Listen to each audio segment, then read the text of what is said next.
Thank you very much, Caleb. I was thinking the other night, if there'd been some terrible flood and everything had been washed away, every cultural artifact and everything from history, and we only had one thing left, would we be all right? And I think we would if the only thing we had left was this Hugo Williams book, I Knew the Bride, because we'd be all right. The book really is all we need, because it's full of love and hope and form and shape. It would remind us, as we tried to build a new civilization, about the fragility of the human body.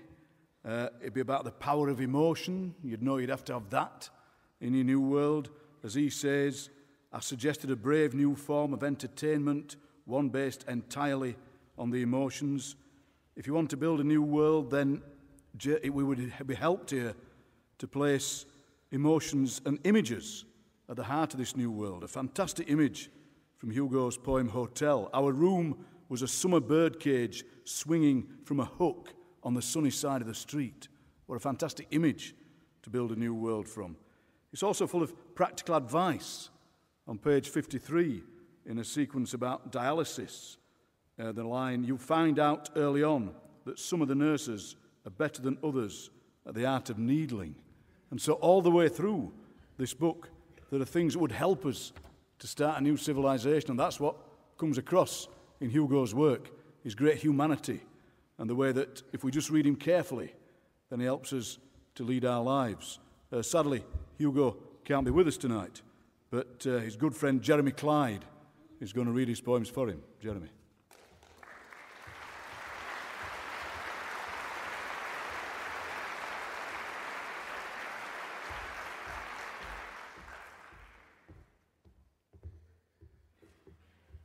Hugo was my first friend, is my first friend. Our parents were very close, so the families grew up together, and we're still in each other's lives.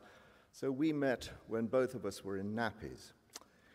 And later on, there was Cowboys and Indians, and finding the phrase, itchy bum the butcher's son, the funniest thing we'd ever heard.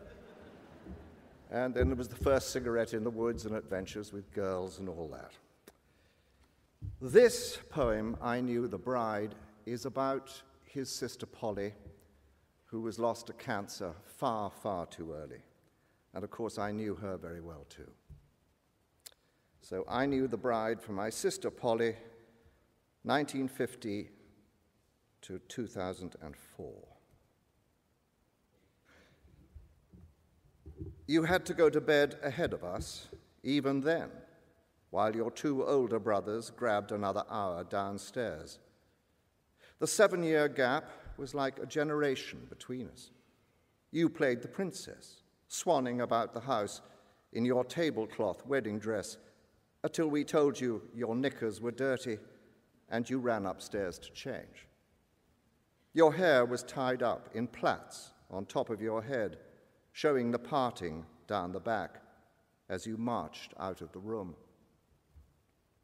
It wouldn't be long till we were asking you to dance, practicing our jiving for the Feathers Club ball at the Lyceum. Nobody knew so well how to judge the turns, with perfectly tensed arms, your ponytail flying back and forth to Party Doll by Buddy Knox. For my speech on your wedding day, all I had to do was read out the words to Nick Lowe's I Knew the Bride when she used to rock and roll. You used to do the pony, you used to do the stroll, but the bride in her wedding dress spinning round on top of the cake wound down to a sense of loss when your coach didn't come, and questions of identity rained on your party. The bride turned out to be less a princess than a walk-on part as a lady-in-waiting in a film of Cinderella, The Slipper and the Rose. A life of go-sees and castings, followed by the odd screen test, gave way to a different sort of test, with shadows for faces. When you first crossed over into that wintry place, you said you had a feeling even then The different parts of you turned against one another, as if they could hear you thinking, "What you don't realize," you said, in your new winter bonnet, "is that hair goes with everything." You put yourself together for occasional family lunches at the Brompton Brasserie, appearing coiffed and chic and on time, so that I imagined you going about all day looking like that, and even assumed you were getting better. You fought a 5-year war with that foul thing which deals in hope and fear, 2 against 1, like the 2 brothers who tormented you. It wouldn't be long till you had to go to bed. You turned your back on us to protect us from your face. You lay on the rack of yourself, murdered by your skeleton. Somewhere towards the end, you climbed its rickety ladder to your full height and stood before us one last time. You had ordered a white Stetson from a country music catalogue. Perched on your coffin, it sailed ahead of you into the flames. I saw the parting down the back of your head as you marched out of the room. And as Ian said, Hugo has been fighting a long battle of his own, and I'm pleased to be able to tell you that he's had a new kidney transplant has worked, and we are hoping for better times ahead. So he has some of this book is indeed to do with dialysis, as Ian said. So, here we go. The Song of the Needles. Needles have the sudden beauty of a first line. They're always new and surprising as they burst from their paper covering. They sing as they hit the air.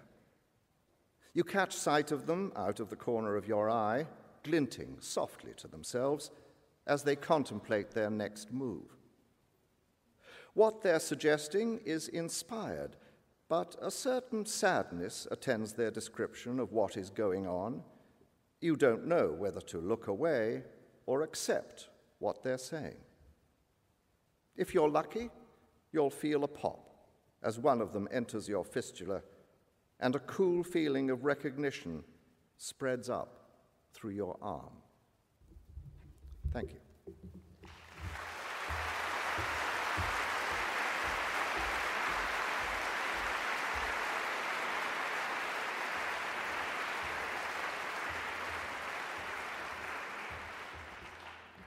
Thank you very much, Jeremy, and very good news that Hugo's in recovery.